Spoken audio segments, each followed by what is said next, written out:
તો આ તરફ વડોદરામાં MS યુનિવર્સિટીમાં સ્થાનિકોને પ્રવેશને લઈને વિરોધ યથાવત છે।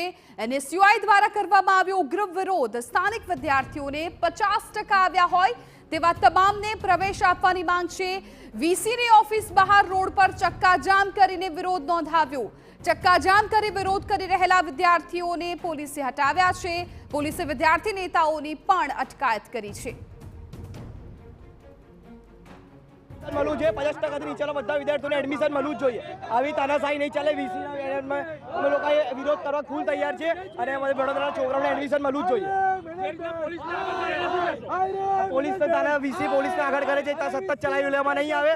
અમે સતત અમારી માંગ ચાલુ રાખીશું। અમે અમારી આંદોલન ચાલુ રાખવા માંગીએ છીએ। એક ટાઈમે MS યુનિવર્સિટીની કોમર્સ ફેકલ્ટીમાં 15,000 વિદ્યાર્થીઓને એડમિશન આપવામાં આવતા હતા, ત્યારે આજે 7,200 નો આંકડો આપીને લોલીપોપ આપવાની વાત કરે છે। વડોદરાના વિદ્યાર્થીઓ અને વાલીઓને ઊંધા ચશ્મા પહેરાઈને ઉલ્લુ બનાવવાનું કામ આ વાઇસ ચાન્સેલર વિજયકુમાર શ્રીવાસ્તવ કરી રહ્યા છે।